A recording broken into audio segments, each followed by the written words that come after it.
Welcome to Team G503. I'm Scott Schiller, your host. In this video, we'll be disassembling the fuel system, including the carburetor and the fuel pump.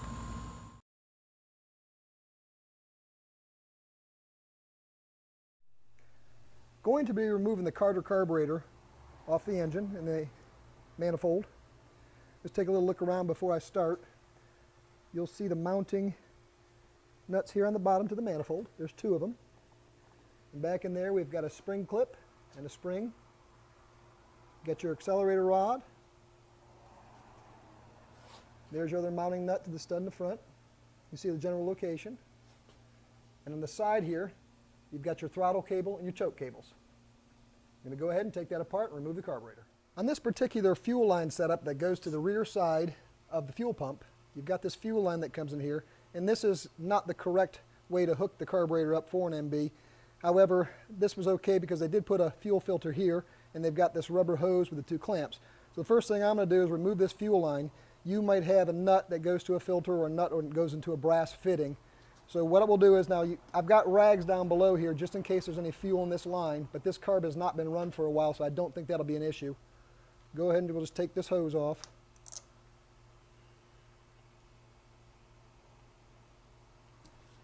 And that's off, no problem, no fuel, that's a good thing. Then we'll move over here to our two stop blocks on our throttle cable and our choke cable. Just undo the flathead screw. I've lubed these up a little bit with PB Blaster, and then I'll just reach back here in the dash and slowly pull that cable.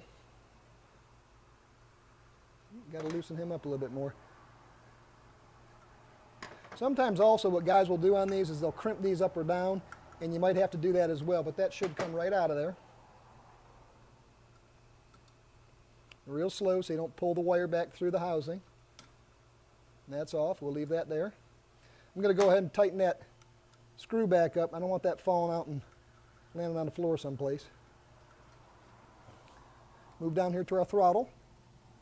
And see, that's exactly what I was talking about right there. Somebody's bent that up, and that's good, so that way the cable won't pull out of the stop. We'll straighten that up just a little bit, the needle nose, best we can. Undo the screw. Well, this one's going to come right off.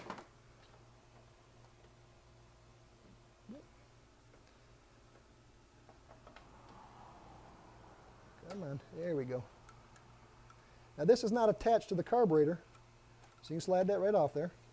I'm going to put that in a safe place because that's a beautiful little gem of a part to have.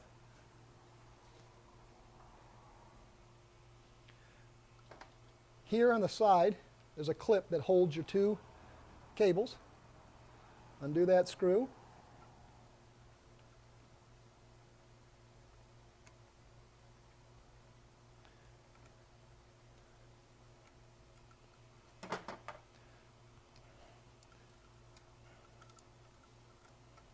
Pull the cables out. Try not to kink them or bend them.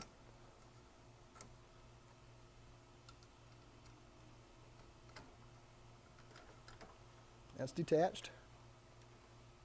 Down here on the accelerator rod, there's a spring and a spring clip that I showed you earlier. And all you have to do on that spring is just remove it.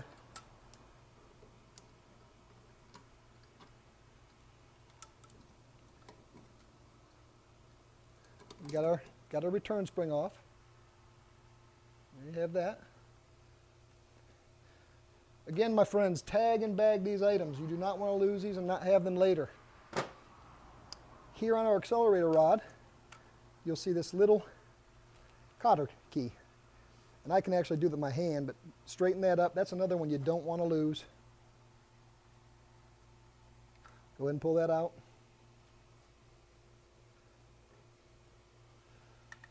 Off comes your rod. And from there it's really simple. 9/16 nuts on the two studs that go to the manifold. We'll go ahead and take those off.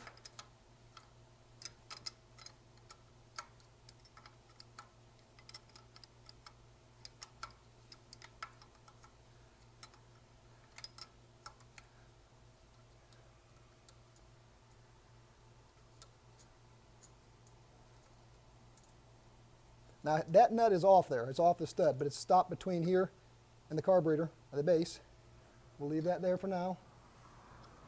Go to the back one. I showed you that earlier when I told you how we're going to go about removing this. It's really not a hard process.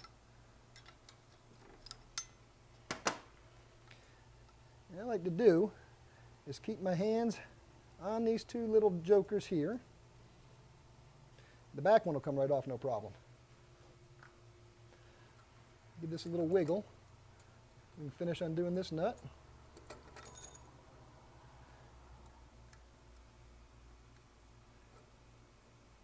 And see that? That's what I was telling you. I dropped my spring clip down there in the manifold. That's okay. We'll get that. And there's your carburetor removed. That wasn't so hard. Now that carburetor is going to get sent to Eric Kalamaya of Defend Jeep Works, and he'll give that a going over, and if it needs to be rebuilt, then he'll rebuild it. It was running okay, but I'd prefer he go over this. There's your carburetor off.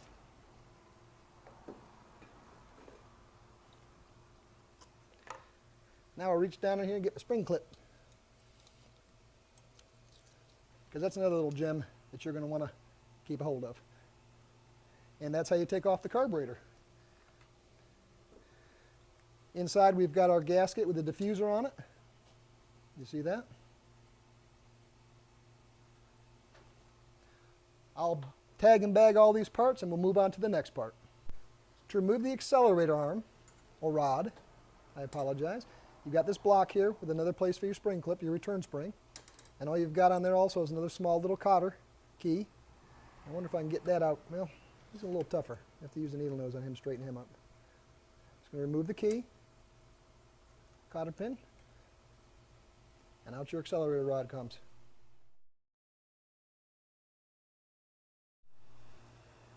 So we're looking down at our fuel pump right now. You've got your out fuel line, and that's the in fuel line.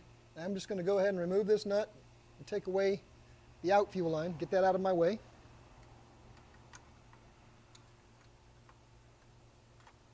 Simple fitting that goes in the brass here. Again, we've got some fuel. That's okay. That's okay. We're prepared for that. You want to be careful when working on a fuel system not to smoke or have any source of ignition around. That little bit of gas will ruin your day. And we'll set this fuel line out of the way. A little tip for you guys. I use what they call an odd job mason's pan that you can get at any of your big box hardware stores. And what masons use that for is mixing up small bats of cement and concrete and such. It makes for a wonderful large catch pan. And when you're working on these engines, way to keep this oil and grease and grime off your nice garage floor, just kind of set up underneath you working on it, and you can clean it out later and properly dispose of the chemicals. On the side of the block here is our fuel pump, and that is a Joe's motor pool with a priming lever that's available today. That was put on before it was delivered to me here in Aiken. They felt that it would be best to do that because it did start right up and run right off the back of the delivery truck. I'm going to take off the inline to the fuel pump.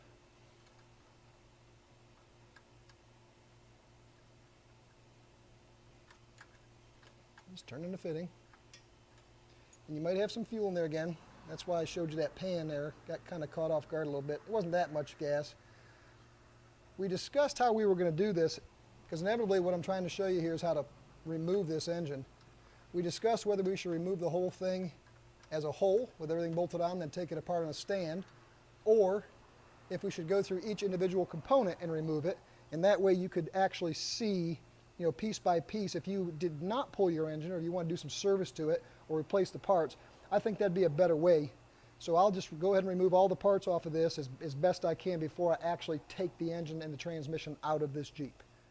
On either side of the fuel pump, you have a bolt that bolts the fuel pump into the block. And that's the one nobody likes to get at, and you can barely see it back in there because it's dark, and it's right here on this bracket that goes to your engine mount.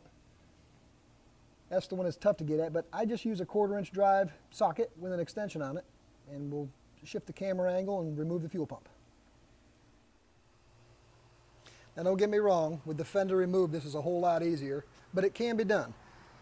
You've got to feed your socket in there, kind of feel around for the bolt.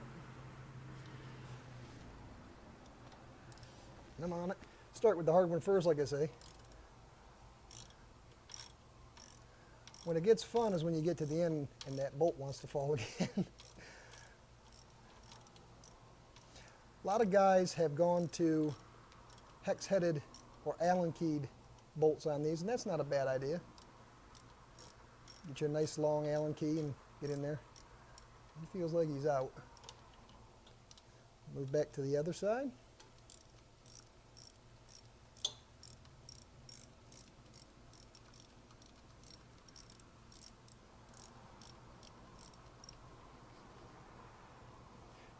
Down in there and finish it off by hand. That's the easy one to come out. And that's a B-marked bolt. Not seen one of those before. Get my fingers in there.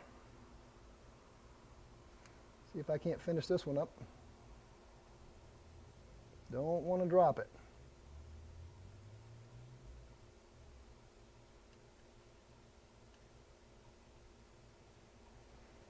And I got it. Let's see what this one's marked. That's a funny one. I'm not even sure what that is.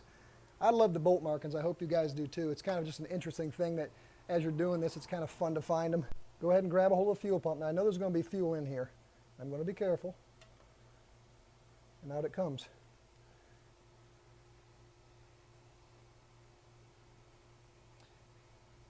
See if I can't undo this top screw here, get the rest of the fuel out of it, and package that back up.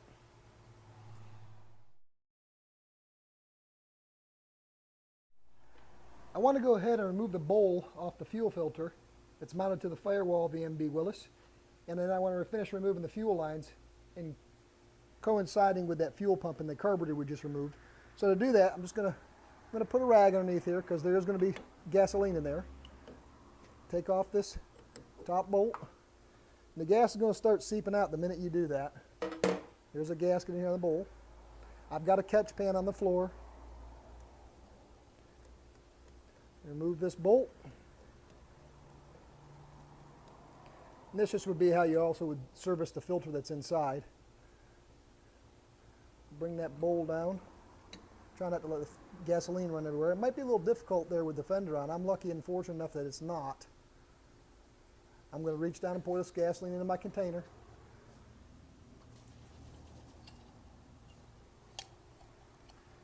And there you'll see the filter inside. This one's, it's kind of mucked up. Wipe that down a little bit. I'm going to be removing this later at a point, but I'm trying to get the fuel lines, just all the fuel lines off. Go ahead and put this back on.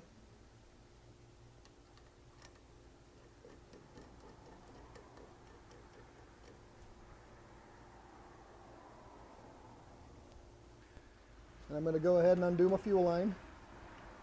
This is on the outside.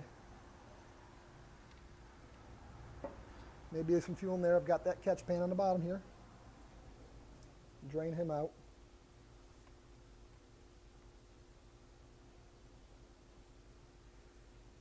And then I can go ahead and remove the longer line from the block so I can remove the engine.